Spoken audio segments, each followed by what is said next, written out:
Pas toutes les batteries s'équivalent, même si on pense que c'est équivalent. Oui, exactement. Alors, en Asie, en effet, t'as je dirais les pays qu'on connaît qui sont les fournisseurs originaux des cellules et tout, donc le Japon, la Corée, où tu fais des cellules Samsung, Panasonic, LG. Ouais. Mais il faut savoir que maintenant aussi ces gens-là sous-traitent en Chine, hein, et Ouais. que la Chine, ça te fait aussi bien la cellule cheapo que tu vas acheter 10 sous que la cellule premium qui est vraiment la cellule LG qui est top niveau. Donc Absolument. c'est ce que ils ont toute la gamme comme pour tout. Si tu demandes du premium, t'as du premium. Si tu demandes du ultra cheapo, t'auras du ultra cheapo.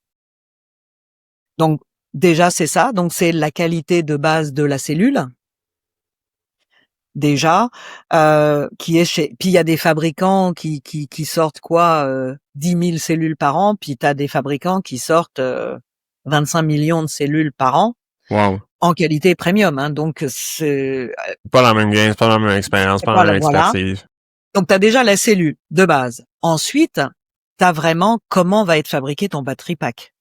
Donc je dirais la qualité de tes soudures. Ouais.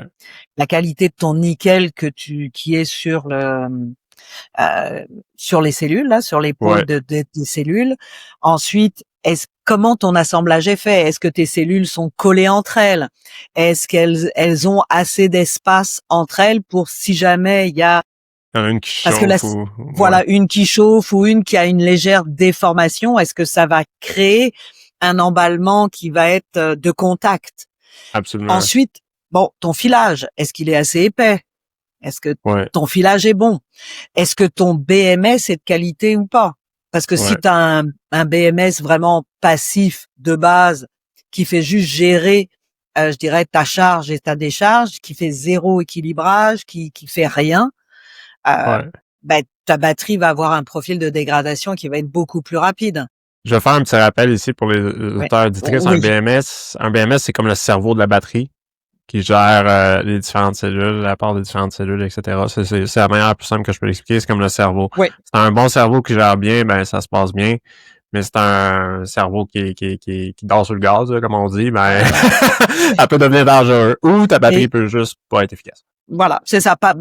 C'est parce que c'est pas simplement je dirais un problème de sécurité. C'est en effet un niveau d'efficacité dans l'utilisation, puis aussi une question de durée de vie. Il y a des batteries qui durent 1 an. Puis t'as des batteries qui durent 7 ans. Mais, et puis là, le prix d'une batterie est réellement, je dirais, adéquat avec la qualité, hein. C'est pas vrai que tu peux avoir une batterie de qualité à $100. C'est pas vrai. Ouais. Ça marche pas, ça. Si tu peux pas avoir le beurre, l'argent du beurre, la crémière, le pré, la vache et tout. Non, ça marche pas, quoi. Non, c'est ça, c'est exactement ça. Donc, les gens, quand vous achetez un vélo, petit conseil, il y a des vélos pas chers, cheap électriques, ça existe. J'en vois se promener à longueur de journée maintenant à Montréal, puis en France, c'est pire. Mais dites-vous que ils n'ont pas toutes la même qualité de batterie. Puis une qualité de batterie, c'est intimement lié aussi avec la sécurité. Je veux pas faire peur aux gens, mais c'est quand même important de choisir des produits de qualité. C'est pas juste une question de performance, c'est une question aussi de sécurité. Exactement. Puis on veut pas. Puis si on est obligé d'acheter 3 fois un vélo pendant 3 ans, à la fin il nous revient plus cher qu'un vélo de qualité correcte au départ. Donc, absolument, c'est ça. Voilà. Comme tu dis. Mais voilà, donc c'est ces enjeux-là de batterie. Donc en effet, c'est la qualité, elle est vraiment intrinsèque sur la qualité de la matière première et la qualité de la conception et la qualité de la fabrication de l'assemblage du pack batterie. Ouais. Pour écouter la suite, rends-toi directement sur ma chaîne YouTube. Sinon, l'épisode est disponible dans son intégralité sur Spotify et Apple Podcasts. N'oublie pas de t'abonner à ma chaîne. Sinon, je te dis à la prochaine. Ciao!